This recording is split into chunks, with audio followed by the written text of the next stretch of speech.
지역별 주간 테러 정보 아시아 태평양 파키스탄 소식입니다. 시아파 모스크에서 자폭 테러로 50여 명이 사망하는 사건이 있었습니다. 3월 4일 북서부 도시 페샤와르의 코차리샬다르 지역 시아파 모스크 이슬람 사원에서 금요 예배 도중 자폭 테러가 발생해 50여 명이 사망하고 200여 명이 부상을 당하는 참사가 발생했습니다. 페샤와르 경찰서장은 무장 괴한 한 명이 모스크 밖에서 경찰에게 총을 쏘며 공격을 시작했다고 말했습니다. 이 과정에서 경찰 한 명이 숨졌으며 괴한은 모스크 안으로 들어가서 폭탄을 터뜨렸다고 설명했습니다. 아직까지 이번 사건을 준비한 단체는 확인되지 않았지만 시아파를 겨냥한 테러로 추정하고 있습니다. 파키스탄은 인구의 다수인 77%가 순니파이며 시아파는 종종 테러와 박해의 대상이 되고 있다고 전했습니다. 인도에서는 수류탄 테러로 1명 사망, 20여 명 부상하였습니다.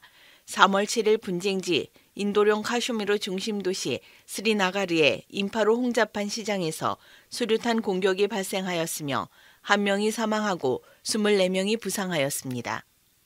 배후를 자처한 단체는 아직 나오지 않았다고 전해졌습니다. 카슈미르는 1947년 인도와 파키스탄의 독립 후 군사 충돌과 소요가 가라앉지 않는 지역입니다. 양국은 몇 차례 전쟁까지 치른 후 지금은 정전 통제선을 맞댄 채 각각 인도령 카슈미르와 파키스탄령 카슈미르를 차지하고 있습니다. 인도령 카슈미르는 인도에서는 이례적으로 무슬림 주민이 다수를 차지한 지역으로 힌두 민족주의 성향의 나렌드라 모디 정부의 반감이 큰 곳으로 전해집니다. 이 와중에 연방정부가 2019년 8월 이 지역의 헌법상 특별 지위를 전격 박탈하면서 주민의 불만은 더 커졌으며 이후 이곳에는 계엄령에 가까운 통제 조처가 내려지기도 했고 주민 시위도 이어졌습니다. 동시에 독립이나 파키스탄으로의 편입을 요구하는 이슬람 반군의 테러도 빈발해졌습니다. 아프간 소식입니다.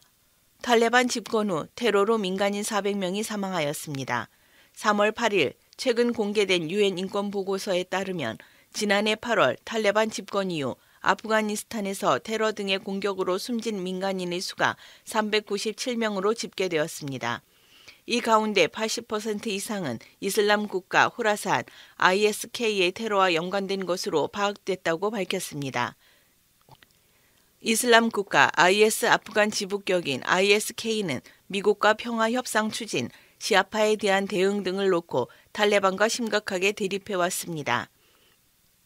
ISK는 특히 탈레반이 아프간을 장악하자 테러 활동을 크게 강화했으며 지난해 8월 26일 카불 국제공항 자폭 테러로 180여 명 목숨을 앗아갔고 이후에도 카불, 잘랄라바드 등에서 테러를 이어왔습니다. 지난해 10월에도 쿤두즈와 칸다하르의 시아파 모스크 이슬람 사원에서 잇따라 자폭 테러를 감행해 총 100명 이상을 숨지게 했습니다. 시리아 소식입니다. 무장 반군이 군용버스 습격하여 장교 등 13명이 살해되었습니다. 3월 6일 시리아 중부 팔미라 지역에 위치한 사막 횡단 고속도로에서 DLSKF 무장 반군이 각종 중화기까지 동원해 지나던 군용버스를 급습 장교 포함 정부군 13명을 사살했고 18명이 부상했습니다. 아직 구체적인 경위는 발표되지 않았으며 자신들이 소행이라고 주장하는 단체는 나오지 않고 있습니다. 다만 그동안 비슷한 사건에 대해서 시리아 당국은 남부와 중부에서 활동하는 과격파 무슬림 무장단체 이슬람 국가 IS가 저질렀다고 단정해왔다고 합니다. 이슬람 국가는 한때 시리아 영토 가운데 3분의 1을 장악했다가 2019년 이래 대부분 점령지에서 쫓겨났지만 여전히 잔당히 남부와 중부를 중심으로 준동하고 있다고 합니다. 지난 1월 이슬람 국가는 같은 지역에서 버스에 로켓포와 방공포를 쏘아 정부군 5명을 사살했었습니다. 예멘 소식입니다. 무장 괴한들이 외국인 구호 요원 2명을 납치하는 일이 있었습니다. 3월 5일 하드라마우트주에서 국경 없는 의사회의 구호 요원들 2명이 납치되었습니다. 희생자 중 1명은 독일 국적자이고 다른 1명은 멕시코인으로 이번 사건은 지난 2월 11일 아부한주에서 5명의 유엔 직원들을 납치한 지 몇 주 만에 발생했습니다. 가해자의 신원은 불분명하며 사건에 대한 추가 정보는 없으며 예멘의 납치 위협은 일반적으로 심각하다고 합니다. 가장 흔한 납치 유형은 변종 납치와 정치적 납치이며 피랍자들은 무사하게 풀려나기도 하고 다른 희생자들은 부상이나 죽음의 위협에 직면하기도 하며 안전한 석방에 대한 어떠한 보장도 없이 장기간 감금될 수도 있다고 전했습니다. 레바논 소식입니다. ISIS 연계 무장 세력 자살 폭탄 테러를 사전에 차단했다는 소식입니다. 3월 2일 레바논 보안 당국은 수도 베이루트 남부 교회에서 폭탄 조끼와 총기로 무장한 ISIS 연계 무장 세력 용의자 2명을 검거, 이들이 감행하려던 테러 공격 3건을 사건 발생 이전에 차단했습니다. 동지역은 ISIS 등 수니파와 대립해온 시아파 헤즈볼라의 주요 거점이며 보안군은 지난 17일 테러 첩보를 사전 입수했다고 발표했습니다. 나이지리아에서는 무장갱단 테러 공격에 자경단 최소 57명이 살해되었습니다. 3월 8일 나이지리아 서북부 케비주의 주루 지구에서 무장갱단이 현지 자경단과 충돌 과정에서 자경단원 최소 57명을 살해했습니다. 경찰은 폭력 사태가 발생했다는 점을 확인하면서도 사상자 수를 밝히지 않았고 현지에서 산적으로 알려진 중무장갱단은 나이지리아 서북부 대부분에서 준동하며 마을을 습격해 약탈하고 몸값을 노려 대량 납치극도 벌인다고 전했습니다. 카메룬 소식입니다. 남서부 지역 분리주의자 테러 공격으로 최소 7명 사망하였습니다.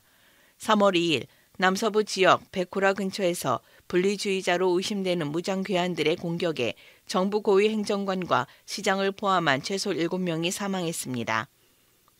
보도에 따르면 분리주의자들은 희생자들이 이동하는 호송차에 발포하기 전에 폭탄을 터뜨렸다고 말했습니다.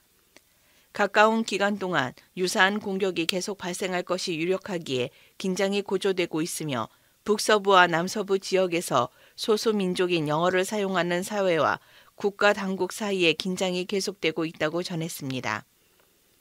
2017년 10월 분리 독립주의자들이 일방적으로 이 지역에서 독립을 선언한 이후 긴장이 고조되고 있었습니다.